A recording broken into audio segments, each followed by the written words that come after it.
Музон представляет.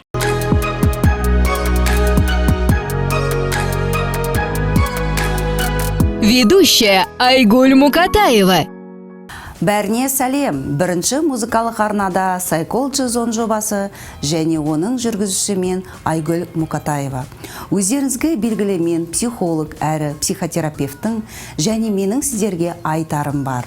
Бүгін көптеген әйелдердің өміріндегі ең маңызды кезең күйеуімен айырылысудан қалай аман қалуға болатындығы жөнінде әңгімелесейік. Бізбен бірге болыңыздар.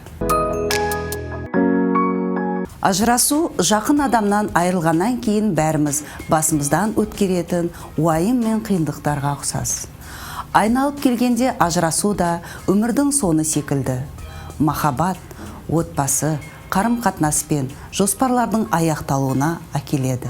Сол себепті ажырасуды бастан өткеріп, қалыпты өмірге өту үшін де әйелге мына кезеңдерден өтуге тура келеді. Атап айтсам, шок немесе бас тарту. Әйел болған жағдайда сенбесе, оны түсінгісі келмесе және қабылдағысы келмесе. Ашу ыза. Әйел болған жағдайда еркекті немесе өзін кінәлай бастағанда. Келісім, бұл уақыт өте келе мүмкін бәрі ойдағыдай болады. Бәрін қалыпты жағдайға келтіруге мүмкіндік бар шығар деген ойлар санасында жаңғырып, оның бойында бір тамаша үміт сәулесі пайда болғанда соңғы кезең депрессия деп аталады. Әйелде иллюзияда, ашу ызада, тіпті саудаласуға да ешқандай күш қалмаған сәттерден бастап өткереді. Сондықтан ажырасудан тез аман қалып, қалыпты өмірге қайта оралу үшін бұл кезеңдердің бәрінен құтылу емес, олардан тезірек өту маңыздырақ. Ал шындығына келгенде, дәл сіз ойлағандай ұзақ уақыт емес. Үмітіңіз үзіліп, сәтсіздіктерге бой алдырғанда, мәселенің түйін шешер менің кеңестеріме құлақ асыңыз. Біріншіден, өзіңіздің эмоцияңызды көрсетіп, ішкі жан айқайыңызды сыртқа шығаруға мүмкіндік беріңіз. Теріс эмоцияларды ішіңізде ұстап, өту өте қауіпті. Өйткені ертеме кеш пе әйтеуір бір күні ішіңізде жылдар бойы жиналған эмоцияның бір күні депрессия мен неврозға айналуы әбден мүмкін. Бірақ мұны күнделікті қалыпты жағдайға айналдырмаңыз. Болашаққа тіке қарап алға қарай ұмтылуға жет. Екіншіден, үйдегі тәртіпке, тұрмыстық тірлікке қайта оралуға тырысыңыз. Адам өмірі стереотипті кезеңдерден тұрады. Ажырасудан өтетін әйел үшін барлық осы кезеңді қалпына келтіріп қоймай, ажырасқаннан кейін пайда болған ол қылықтарды толтыру керек.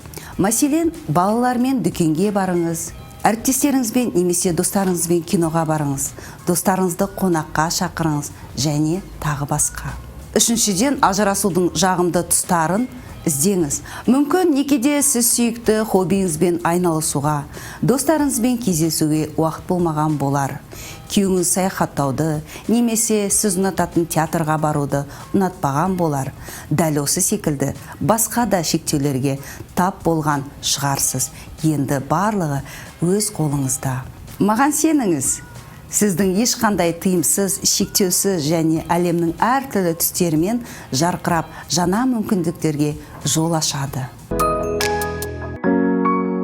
Күйеуіңізбен ажырасқаннан кейін алғашқы 2-3 ай сізге ауыр тию әбден мүмкін. Сол себепті сіздің жағдайыңызды жеңілдететін бірнеше ережелерді өміріңізге енгізіңіз. Өз-өзіңізбен жеке қалып, өзіңізге көңіл бөлу үшін көбіне уақытты үйде өткізуге тырысыңыз. Достармен кездесу, ата-анаңыз және балаларыңызға демалысыңызды арнау, салонға барып, спортпен айналысу да сіздің бұрынғы өміріңізді еске түсірмеуге мүмкіндік береді. Ажырасудан кейінгі қалыпты өмірге келу де маңыздысы теріс эмоциялардан аулақ болу. Егер ыңғайсыз уақытта бойыңызды ашу ыза кернесе, бірден сол жерден кетіп қалуға тырысыңыз. Дүкенге құрбыңызбен кездесуге немесе жай ғана саябаққа демалып қайтыңыз. Ең тиімді ереже өзіңізге ләззат сыйлай біліңіз. Ол үшін өз-өзіңізбен келісім шартқа отырыңыз. Ең қиыннан жеңіне дейін өз қалауыңыздың тізімін жасаңыз және оларды одан ары іске асыруды ұмытпаңыз. Күн сайын өзіңіздің бір тілегіңізді орындау сіздің өміріңізге үйлесімділікті қайтаруға көмектеседі. Бастысы өткенмен өмір сүрмеңіз.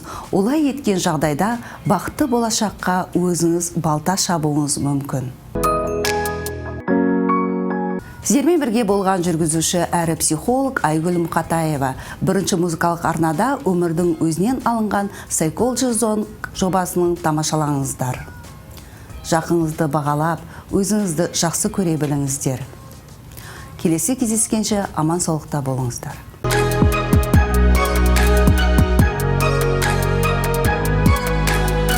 Ведущая Айгуль Мукатаева.